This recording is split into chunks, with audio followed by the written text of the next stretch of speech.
My name is John Clayton. My background's probably a little bit different than yours, but it may be before we finish this discussion together that we'll find we have quite a bit in common. The purpose of this particular tape is to introduce you to a program which I call Does God Exist? For a great many years, I was an atheist and was totally and completely convinced there is no God. I'm trained in the sciences as a high school science teacher and as a person who has a background in physics and astronomy and geology and earth science. And it was my studies in science that led me to a belief in God. The purpose of this tape is to give you an introduction to the kind of approach that I'm interested in making in this work, with the hope that you will find some things here that will be interesting and informative to you. There will be an address given at the end of the tape, and we hope that you will want to pursue this in greater detail. We have other tapes that we'll be happy to loan you, as well as books and correspondence courses that we operate on a loan basis. And if you just want to write and ask questions, we'll be glad to do the very best we can to answer the questions that you have. So we really do want to encourage you to look at this as an introduction to a series of studies that hopefully by the time you finish this tape you will find to be of great interest. You should have a little booklet that goes with this tape. If you don't have the booklet, you can certainly still follow along with the tape, but having the booklet will be a great help to you because, first of all, many of the pictures and charts we're referring to will be in the booklet, and secondly, we want to encourage you to write in the booklet as we go along some things that we'll suggest you do, and you may want to turn the tape off and take some time to think about the things we're asking you to write and see if perhaps there aren't some things that you find to be interesting and helpful in doing it this way. And the first thing I'd like to have you do is to turn to Exercise 1 in the little booklet, and I'd like for you to write in the 3 blanks that are provided in Exercise 1 3 reasons why you either believe in God or don't believe in God, whichever your situation might be. In other words, write down 3 reasons why you believe in God, if you do believe in God. And if you don't believe in God, write down 3 reasons why you don't believe in God. Now again, you may want to turn off the tape recorder and think about this, but write them down and then we're going to talk about that a little bit. Now, did you have trouble doing that? You know, an awful lot of people that I talk to, when they start attempting to do this, end up realizing that they really don't know why they believe in God or why they don't believe in God. As a matter of fact, a lot of people will, in all honesty, say, well, the reason I believe in God is because Mommy and Daddy believed in God. And when you get really right down to it, I never had any other choice. And I would submit to you that that isn't really a reason to believe. What you're talking about there is accepting something, not having faith in something. Hopefully, perhaps, some of you did, in fact, have some logical, intelligent reasons why you believe or why you don't believe in God, in a supreme being. And what I want to share with you in this particular approach is some evidence that I think strongly to any intelligent, logical thinking person supports the existence of God, and ultimately, as we will see later on in other tapes, can be used to answer the question of which God we should believe in and why we should believe in the Bible as God's Word. Now, in this discussion, I want to, again, ask you some leading questions, and I want you to think about the answers to those questions and where the direction of these kinds of things take you. And whatever answers you put in Exercise 1 perhaps will be strengthened or perhaps will be challenged as we continue through this discussion. So in Exercise 2, I'd like for you to do something else, and I have a reason for doing this. You may think it sounds kind of stupid, but what I would like for you to do is to answer this question with a yes or a no answer. Do you exist? Yes or no? Do you exist? Or if you prefer, does matter exist? Does reality exist? Do you exist? Yes or no? Just check one of them. Now, in all honesty, if you check no to Exercise 2, you might as well turn the tape recorder off, because if you do not believe that you exist, then you got bigger problems than I want to deal with. And I fully understand that there are people who get a great deal of enjoyment out of arguing about whether or not we really exist. And frequently I have philosophy students and others who are interested in this kind of discussion who really do want to maintain that they don't exist. I'm not going to debate that point. I'm not a philosopher. That is not the orientation of this discussion. It is not my orientation. I really believe that if you're sitting in the middle of a street and if a cement truck is bearing down on you, you do not stand there pondering the reality of your existence. You get out of the road. And it's that same kind of pragmatism and that same kind of common sense and that same type of logic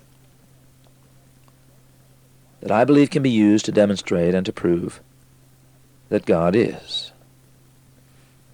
And so I hope as you go through this discussion that you will think about the logic that flows through our discussion here and what the scientific evidence has to say about that logic. So assuming that you answered yes to exercise 2, yes, you do believe that you exist, yes, you do believe in reality, if you will, I would like to point out to you that you only have 2 choices about that existence.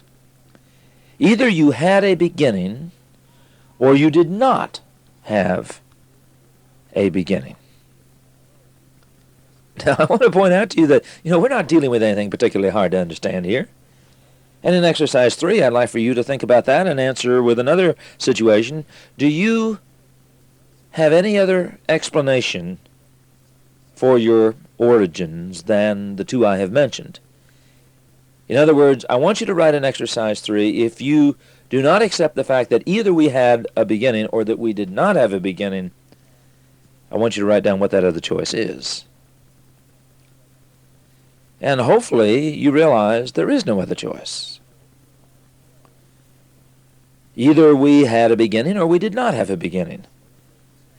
And I really don't think that any other explanation that you can give can be given beyond those 2.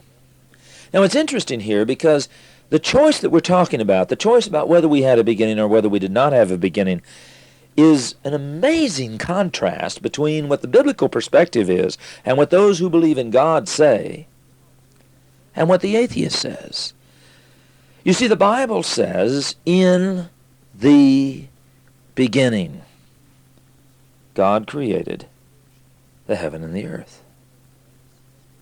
The Bible maintains that there was a beginning, and that statement, incidentally, in the Bible is covered and is repeated all the way from Genesis to Revelation. I am the Alpha and the Omega, the beginning and the end. The Bible clearly and unequivocally indicates that there was a beginning and indicates that there will be an end. And incidentally, there are passages all the way through the Bible that indicate this. In 2 Peter, the 3rd chapter, we read about the end of time. There are numerous indications in the Bible that God is the creator of time and that God functions independently of time, that God began time and that God will end time. In some of our later tapes, we'll look at the work of Albert Einstein and we'll see how Einstein's work supports that perspective. And incidentally, I would also like to point out to you that this concept of the Bible, that time is linear, that time had a beginning and that time will have an end, is peculiar to the Bible. No other religious book ever written ever took such a position. All other major world religions, with the possible exception of the Muslim system, teach that time is cyclic. In other words, that time repeats over and over and over and over again ad infinitum. The concept of reincarnation is rooted in this concept of cyclic time, that time repeats over and over and over again. The circles of karma. But only the Bible portrays the concept that time is linear. And incidentally, it is interesting that I think from a scientific perspective we can demonstrate that time is linear. But now I'd like to point out to you that this biblical concept, that this belief in God concept, that in fact there was a beginning, is diametrically opposite the position of the atheist. If you look at chart number 1 in the little booklet, you'll notice some quotes of well-known atheists and skeptics which are typical of the nature of the statements that are made by those who do not believe in God about the existence of matter. And you'll notice that every one of those statements that's given in chart number 1 clearly indicates the idea that matter is eternal, that matter is self-existing, that it is not created, that matter has always been just as it is, and all that has happened has been that matter has been recycled again and again and again and again, forever. So here we have a tremendous contrast between the viewpoint of those who believe in God and those who do not believe in God. And the interesting thing is that that question of whether we had a beginning or not can be addressed scientifically. Now, incidentally, I'd like to short-circuit those of you who might be religiously oriented in this discussion, because I suspect that some of you who are believers in God may be, at this point, taking the same kind of position that those that I used to debate when I was an atheist used to take. You see, when I had debates with religious nuts when I was an atheist, I used to find them always saying the same kind of thing. And one thing they always said was, well, where do you think it all came from? And the question was always given to me with this Cheshire cat grin that somehow this was some sort of an insurmountable problem. And so I would give them the line that you see here in chart number 1, and I would say to them, well, I think everything's always been. Never was a beginning. Never's going to be an end. Everything has always been just as it is, and all that has happened has been that matter goes on forever and ever and ever and ever ad infinitum. Now, how do you think my religious friends dealt with that question? You see, what they usually tried to do was to laugh me out of the place. They'd sit there and go, ha, ha, ha, ha, that's the dumbest thing I ever heard. How can you believe that? Everybody knows everything had to have a beginning. Everybody knows everything had to have a start. Everybody knows nothing could have existed forever. That's dumb. That's ridiculous. That's stupid. And as an atheist, I would let them rant and rave for a few minutes, and then I would say, now, wait a minute. Whoa. Where did God come from? Oh, well, God has always been. I am the Alpha and the Omega, the beginning and the end. And then all of a sudden, you would see them change colors, and they would put their hand over their mouth, and they would just realize that they had stepped right into a monstrous bear trap. And I would put my finger on the end of their nose, and I would say, tell me something. Why is it any more reasonable to believe that God has always been than it is to believe that matter has always been? And that's when they usually lost their temper. Now, incidentally, if you're curious about that question, one of the tapes that we have in this series, which is called The Nature of God, goes into that in detail. It's a very simple question to answer if you know what the nature of God is. If you understand what God is, and if you understand God's relationship to the creation, it's very simple to explain why it is reasonable to believe that God has always been. And if you're interested in that, you might write us and ask for the tape called The Nature of God, which we'll be glad to loan to you. But at this particular point, that is not our discussion. All I want you to see is that you just can't sit back and say, this is a dumb explanation. It is not a dumb explanation. It is a perfectly logical and reasonable and consistent explanation of how things could have come to be. But it is scientifically impossible. Now, if you take a look at chart number 2 in the little booklet that you have, you will notice a picture of what is called a galaxy. Now, this galaxy is a drawing of what we think our galaxy might look like. We don't know exactly what our galaxy looks like because we're in the middle of it. That would be like a chick trying to take a picture of its own egg, and you just can't do that. But we really believe if you could get way out in space and if you could look back at the Earth, that this is what you would see. Now, the interesting thing is that the size of that thing is just absolutely phenomenal. If you were to measure the distance across it, the distance is so great that it would take 100,000 years to fly at the speed of light across the galaxy. But the incredible thing is in chart number 3. In chart number 3, you have a picture of a group of galaxies. In other words, our galaxy, the Milky Way, is not the only galaxy there is. There are an unbelievable number of galaxies in space. And this particular picture, which is the Hercules cluster, in other words, it's taken in the constellation Hercules, is a very, very, very small part of space. There actually are huge numbers of galaxies in space. But the thing that is incredible about this, and the thing that is remarkable about it, and the thing that we really want to take a look at right now in relation to our question at hand, is the fact that not only is this universe incredibly big, not only are these galaxies very, very far apart, but they are getting further apart with every passing second. Now, if you take a look at chart 4, I'd like to demonstrate for you what I'm talking about. If we had 3 galaxies in space, and if they were located at positions A, B, and C in the top left-hand side of the diagram, they'd be there today. But tomorrow they would be in the second position. In other words, they would be farther apart. The triangle would be larger. And the day after tomorrow, they would be like you see in the bottom right-hand corner, and so forth. The universe is getting bigger and bigger and bigger. Things are getting further and further apart. We live in an expanding universe. And for those of you who have a strong physics background, incidentally, I'm simply saying that when we look into space, we see that all galaxies are redshifted as seen from the Earth. The universe is expanding. Now let's suppose that we make time go backwards. Let's put time in reverse. Now, that would mean that if we were in the bottom right-hand corner picture today, then yesterday we were in the one to the upper left from that. And the day before yesterday we were in the upper left beyond that. And as you keep going further and further and further back to the upper left side of chart 4, what are you doing? You're getting closer and closer and closer to a point, to a beginning, to what the scientist calls a singularity. Now, there isn't a scientist, living or dead, that is familiar with the factual evidence that would deny that. And it clearly speaks to the idea that we have not always been, that we in fact had a very specific and a very precise beginning to our existence.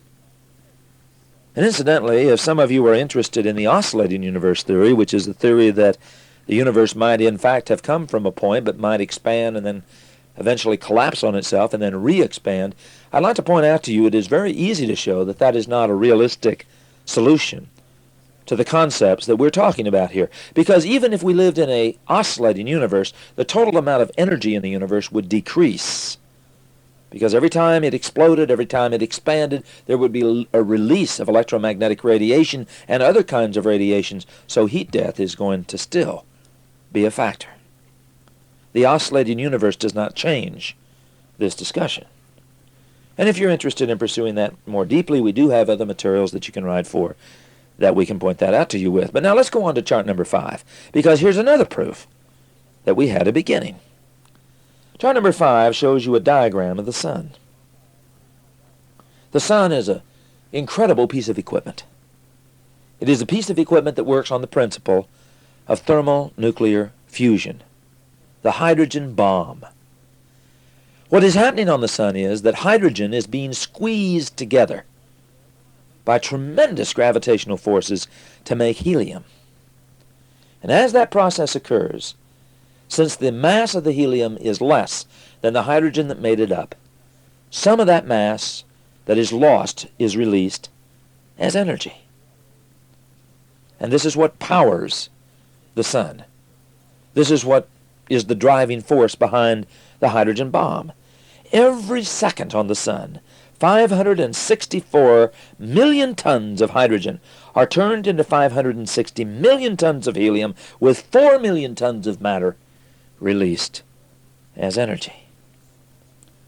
And incidentally, even though that process has been going on for who knows how long, the sun has only consumed 2% of its original hydrogen. The sun still has 98% of the hydrogen that it had the day it came into existence. And once again, if you're interested in how we get that kind of figure, you're certainly welcome to write us, and we'll be glad to go through it with you. But the sun is not the only thing in the sky that is doing that. When we look up into space, every star we see is generating energy by the same process. Every galaxy we see that has energy being produced in it is using hydrogen as the basic source of its energy. Hydrogen is the universal fuel of the cosmos. We see hydrogen being converted into heavier elements everywhere we look. Now think with me for a moment. If every star in the sky is consuming hydrogen, if hydrogen is the base source of every reaction that we see in space, and if this process has been going on for ever and ever and ever and ever and ever and ever and ever, how much hydrogen should we have left? Well, that's pretty obvious, isn't it? I mean, it's like my automobile. If I decide that I am not going to put gas in my car, I'm just going to drive it. And so I get in the car and I start driving, and I drive and I drive and I drive. What's going to happen? Well, sure, I'm going to run out of gas. In the case of that old beat-up Ford wagon of mine, I won't get very far. 6 miles to a gallon, how far do you go? But the point is that we all understand that when you are consuming a fuel, that you're going to run out of that fuel eventually. And if the sun had always been, if matter had always been, if hydrogen has been the driving force of the universe, and if we have been going on forever and ever and ever and ever and ever consuming hydrogen, all the hydrogen would be burned up. But the fact is, the sun still has 98% of its original hydrogen.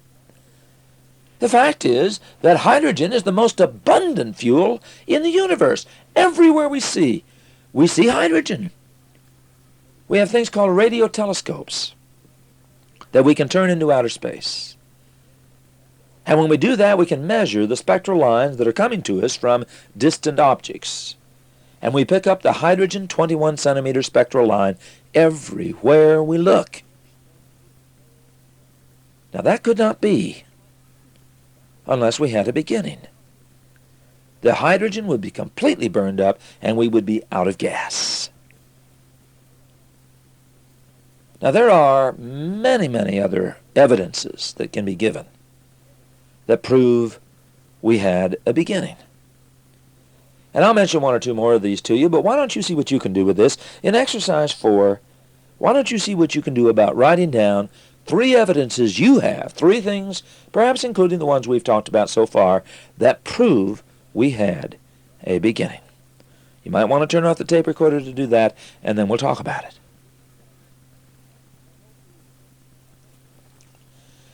Now, hopefully you mentioned the fact that since we live in an expanding universe, if we go backwards in time, we're going to end up at a central point, at a beginning. That's one of the things that we discussed in the tape, and certainly that is one of the better evidences that we had a beginning. But another thing that you might have listed in this discussion is the fact that we are consuming hydrogen, and if we had always been here, we would have used up all of our gas. That we also discussed. Another point you might have made is the concept that if the universe had always been, we would have eventually run out of heat. We would have run out of available energy. Some of you may be familiar with the second law of thermodynamics, which says that in any closed system, things tend to move towards a condition of disorder. The cosmos, by definition, is everything there is. As a matter of fact, if you look back at the statements that we gave by the atheist in Chart 1, you'll see that that definition certainly indicates that the universe is a closed system.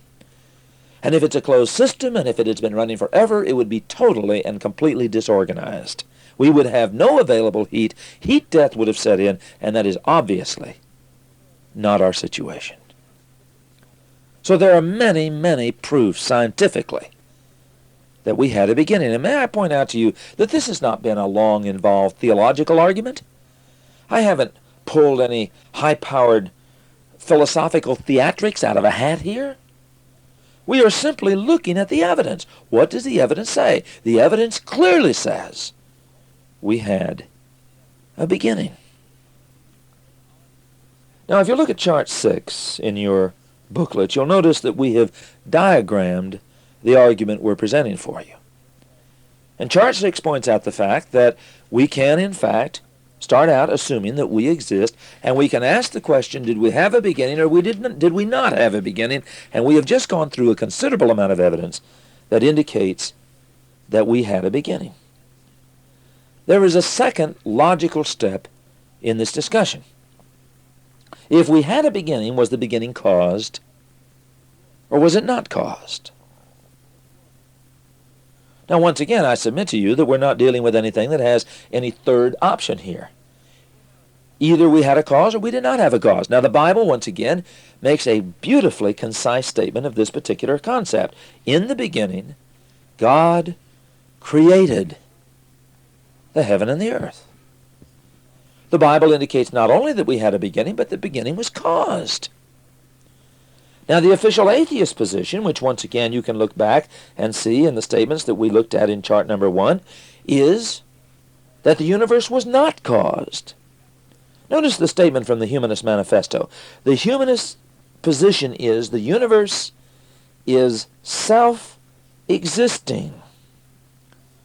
Now, that means uncaused.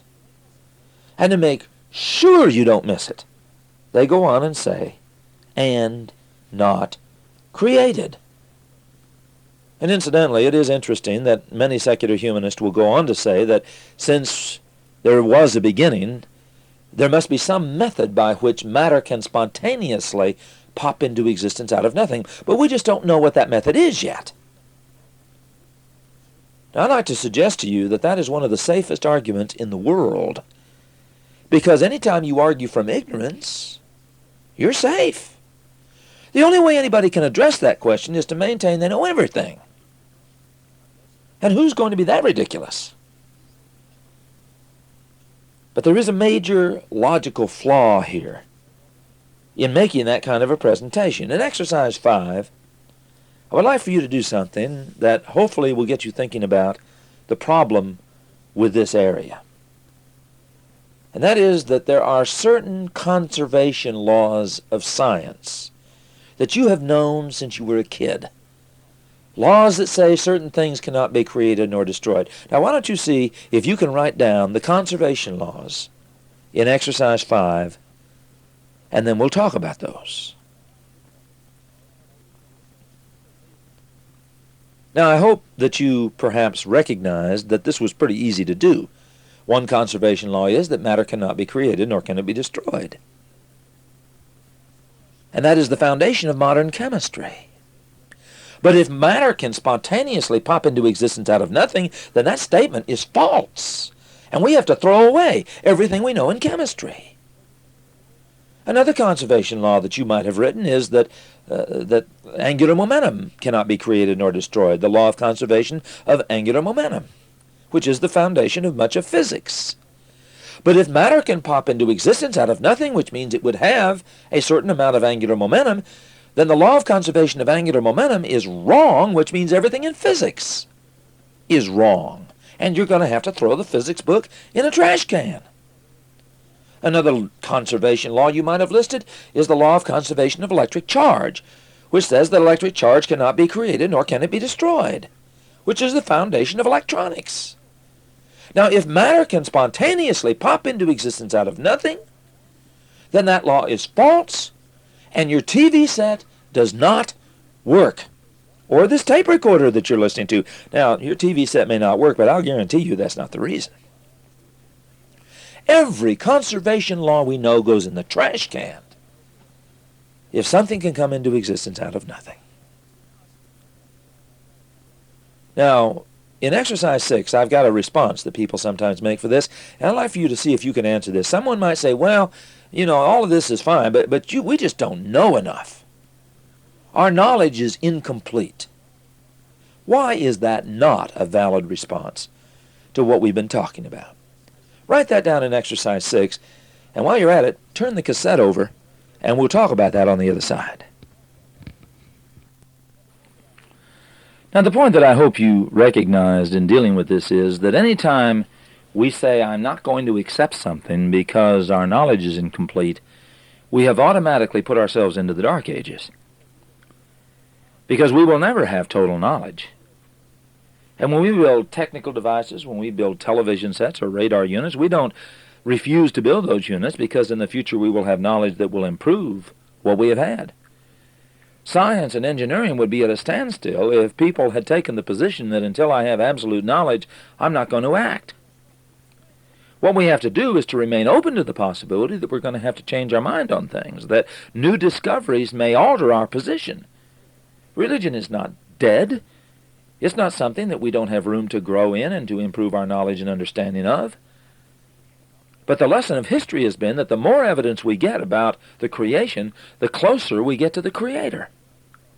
And in this particular case, the conservation laws that we've been talking about have not had any exceptions given to them. They have only been refined and modified and improved. Einstein didn't delete or destroy Newton's work. He refined it. He improved it. He sharpened it. To say that we are uncaused and that something can pop out of existence out of nothing is to discard all scientific knowledge that man has. Even David Hume, the famous atheist philosopher, said it is irrational to assume that something can come out of nothing. So if you look at chart number 7 now, you'll see sort of a summary of the whole argument that we have been trying to develop. We started out assuming that we exist. We're not going to debate that point. We have shown scientifically that it is impossible to believe that we had no beginning, that all scientific evidence points to the fact that we had a beginning.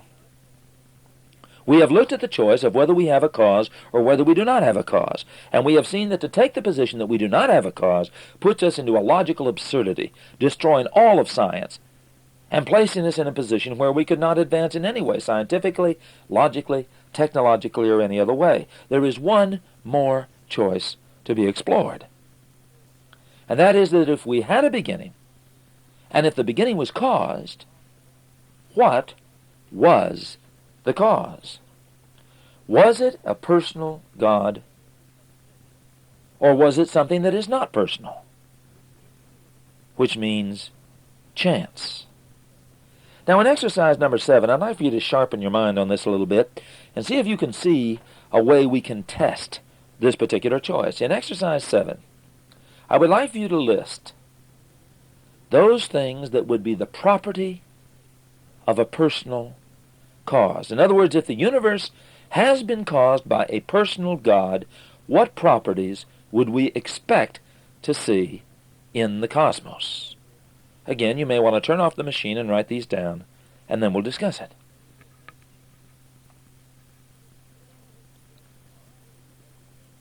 Now, I hope you've recognized here that this is easy. That something that is personally caused is something that will show intelligence. It is something that will show purpose. It is something that will show design. It will show order. It will show logic. It will show reason. It will show direction. It will show meaning. It will have a completely personal nature written all across it. Now, as a contrast to that, in exercise 8, would you write down those things that are properties of a not personal cause? Just do that, and you may want to turn the machine off again, and then we'll talk about it. Now, I hope perhaps that you have put things like chance, non-intelligence, no purpose, no cause, no reason, no intelligence, no direction, that everything is the result of a bunch of accidents. And incidentally, if you want to see an eloquent statement of the chance hypothesis, take a look at chart number 8, and notice how beautifully Julian Huxley states this concept.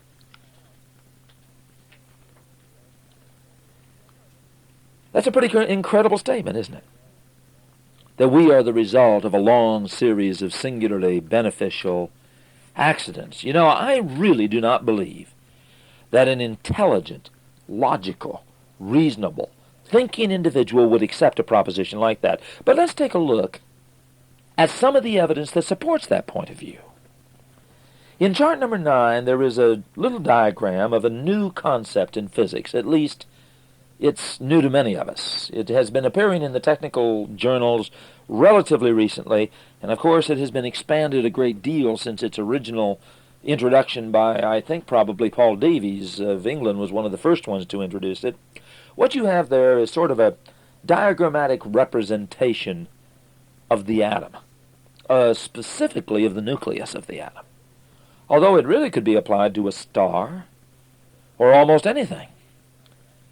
And we're going to oversimplify this a little bit, but I think you can get the gist of the idea, and if you want to elaborate on it, there are some excellent, very academic books that get into this. There are two fundamental forces that we could think of as working in the nucleus of the atom. One of those forces is electrical force. Electrical force is given by an equation, which is written in the center of the mass that's drawn there. The force of electricity, F sub B, is equal to a constant times the product of the charges, QQ prime, divided by the distance between the charges squared. This is known as Coulomb's law, and it describes the forces that hold electrical charges away from each other. Now the value of K, which is the proportionality constant for this equation, is 9 times 10 to the ninth. Now you have another equation written nearby, which is Newton's law of gravity. Now, if we were to write Einstein's modification of this, it would not change this point. And the force of gravity is equal to the gravitational constant, G, times the product of the masses of the charges involved, M1 and M2, divided by the distance between them squared. Newton's universal law of gravitation. You probably had that when you were in the 8th grade. Probably forgot it too, didn't you? And the point is that the value of G is 6.67 times 10 to the negative 11th. Now the question is, what would happen if you were to change the value of either K or G? In other words, if the constants were not what they are, what would happen? Now let's see if you can think this thing through with me. In exercise number 9, what would happen if the electric field, the electric force F sub B, was much, much greater than the gravitational force? Or in other words, if the value of K was increased. Write that down in exercise 9. And I hope you recognize there that obviously what would happen is that the thing would fly apart. The forces inside would be greater than the forces that were pushing in from the outside, and it would simply fly in a million pieces. Now let's go the other way. In exercise 10, I'd like for you to write down what would happen if the electric field force was greatly less than the gravitational force. In other words, if the value of G was much greater than 6.67 times 10 to the negative 11th. What would happen? Well, sure, that's obvious, isn't it? The matter would collapse on itself. And the result, of course, would be that you would have, if there was a total collapse, a black hole. Now notice that the value of K and G are very precisely chosen. If either one of those constants were varied, even minutely, matter could not exist. The anthropic principle basically recognizes the fact that there is intelligence and design in the way these things are chosen, and there are too many of these things to attribute them to rote, mechanistic, opportunistic accident. Now in chart number 10, we have another version of this. And it's kind of an interesting one because I just like to let you see the kinds of things that are being done today as people think about what is taking place in these areas. Chart number 10 is a diagrammatic representation of a very large molecule that is part of the foundation of life. Now actually the drawing is not really intended to convey any specific molecule itself, although some of you may recognize parts of it, but it's a combination of hydrogen and carbon and oxygen making up the genetic material that produces life. This could be a section of a DNA molecule or an RNA molecule or of some other molecule that is used to build life. In chart number 11, there was a very famous experiment that was used to see if it is reasonable to believe that molecules like the ones in chart number 10 could occur by chance. This is known as the Miller-Urey apparatus. And what they did was that they put 4 non-living inorganic materials, methane, ammonia, water vapor, and hydrogen, into a test tube. And they subjected this to an electrical discharge for a period of a week. Now, if you turn over to chart number 12, you'll see what the results was. In the test tube, the total amount of ammonia decreased throughout the time that the experiment was taking place. The amount of a material known as an amino acid increased from virtually 0 to a fixed amount. Now, amino acids are the building blocks of life. As a matter of fact, if you were to go back to chart number 10, you would find that that large complicated molecule is basically made of a properly chosen group of amino acids. So the newspapers and some technical journals picked this thing up and said, "Scientist creates life." Now, as a matter of fact, the molecule we're talking about is not life. It is the building block of life. It is the starting point for life. And there are many, many kinds of amino acids. There are amino acids that are left-handed, and there are amino acids that are right-handed. And only the left-handed kind can be used to make life.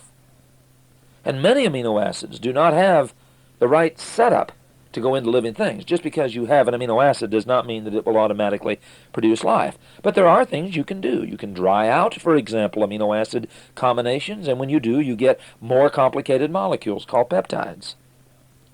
The question that needs to be asked is, what are the odds, what are the probabilities of this kind of process occurring by chance? Now, the interesting thing is that you'll find that when you look at different authors, you'll get numbers that are very, very widely spread as far as their values are concerned.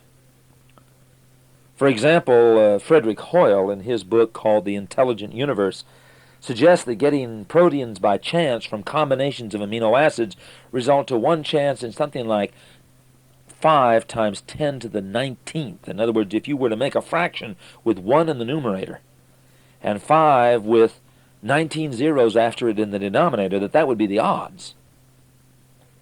Hoyle also points out in his same book on page 17 that if you were to look at all of the proteins on which life depends, that the number goes up to something like 1 chance out of 1 with 40,000 zeros written after it. It's also pointed out that there are 239 proteins for the smallest theoretical life. James Coppage brings this up in his book on page 114. And a more recent book by Olson, Thaxton, and Bradley calculates that the odds of having energy probabilities for the right kind of bacterium are something like 1 chance in 10 to the 11th. Now, when you look at those numbers, when you consider the kinds of things that are going on here, you have to realize that these probabilities are extremely minute. And we are talking about the odds of building certain kinds of molecules when we're looking at this kind of a figure. Now, some of you may be saying to yourself, well, yeah, but there's any chance at all it can happen. All right, now let's take a look at another step in the logic of this discussion of probability. In exercise number 11, I've got a little simple calculation I'd like for you to make. If I had a deck of cards and I asked you to draw the ace of spades, what would be the odds of your getting the ace of spades on the first draw? Write that in exercise 11. Yeah, that was easy, wasn't it?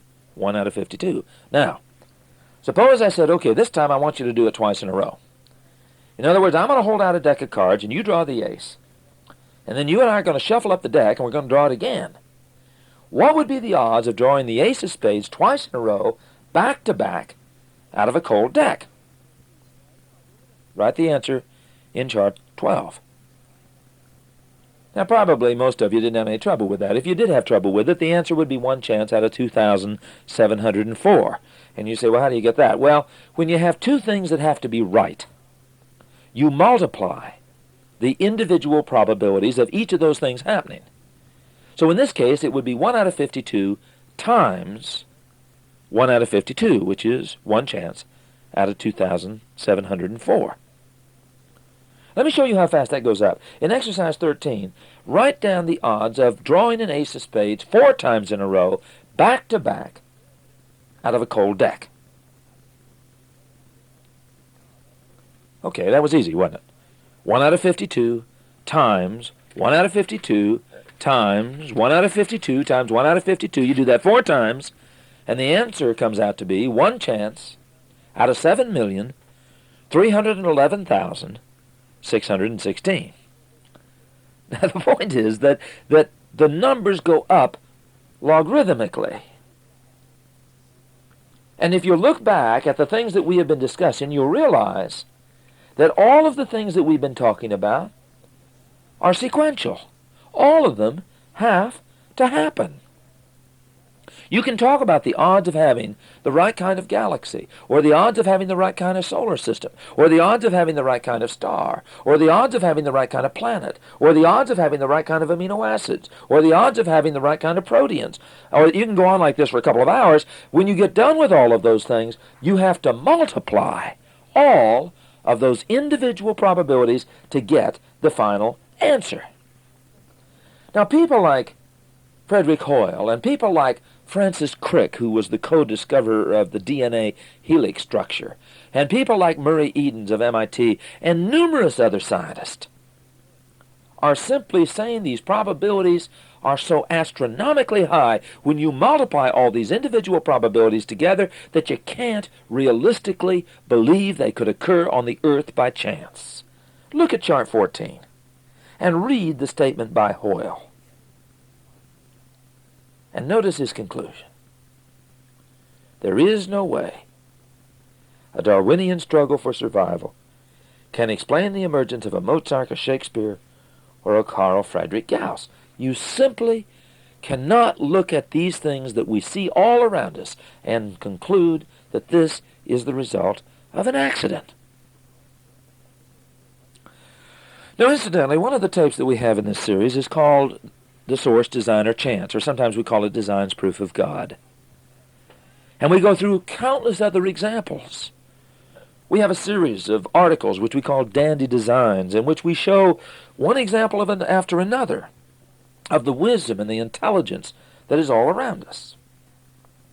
There is intelligence in the creation. There is purpose in the creation. There is design in the creation.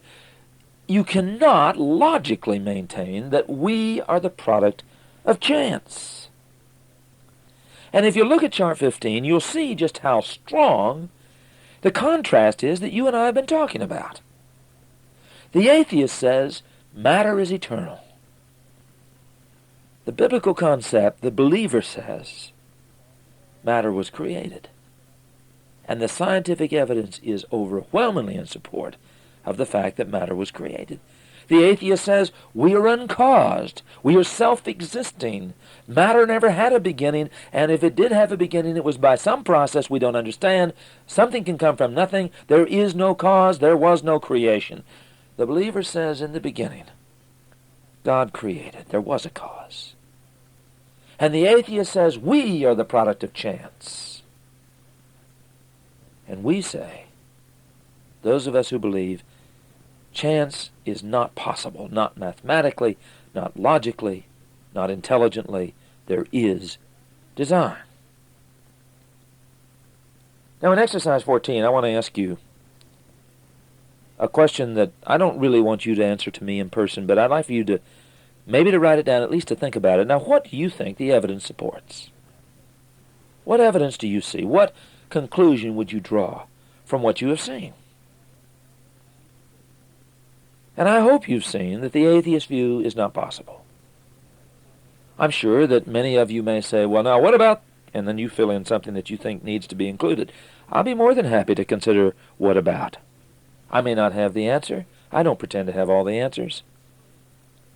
But I believe that somebody has an answer, that there are answers that can be given for your whatabouts, and I have a large number of people who are very much more knowledgeable than I have, who work with me in this program, and I will forward your question to them if I cannot answer it. And these are people with doctorates in virtually any field you want to talk about.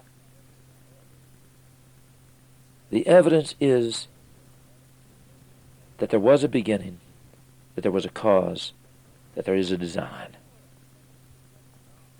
Now, if you accept that, if you believe that, in exercise 15, I got another question for you. Which God do you believe in? Do you believe in Jesus Christ? Do you believe in the God of the Bible? Do you believe in Muhammad? Do you believe in Baha'u'llah? Do you believe in Zoroaster? Do you believe in the God of the Hindus? Do you believe in Buddha? Write the answer in blank 15. And then in blank 16, I got one more question for you. Why? Why do you believe in that God? Is it because that's the way you were raised? Do you inherit such a belief? Or is there a logical, intelligent reason for what you believe? Now, I believe, once again, that we can answer that question. I believe the same kind of logic and the same kind of approach and the same kind of direction that we have talked about in this discussion can be applied to the question of which God should we serve. And we have a question for you. Would you be willing to examine the evidence that it is the God of the Bible that we're talking about, that Jesus is the Christ, his Son, and that the Bible is his Word? And if so, we would really welcome the opportunity to send that information to you. And in chart number 16, we have our address, and all you've got to do is to write us and let us know what you would like. Just write me.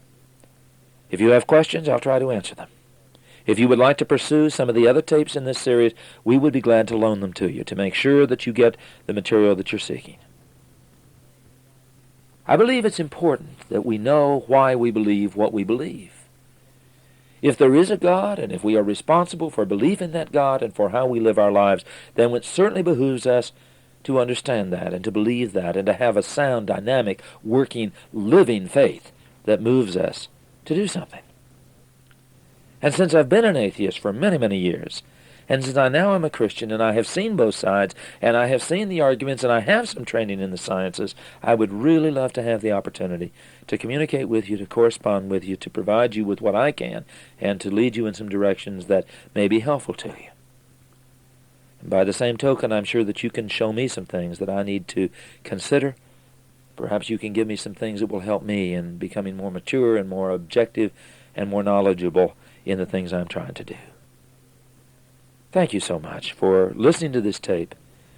And incidentally, if you are listening to the tape and don't have the booklet and would like the booklet or these other things I've talked about, all you need to do is to write me. My name is John Clayton, Clayton, 17411 Battles Road, Battles, 17411 Battles Road, South Bend, Indiana, 46614. And our phone number is 219-291-9148. Or if you can't reach us there, someone will know where we are at 291-6852. Thank you so much for taking an hour of your time to listen to this discussion. And do let us hear from you.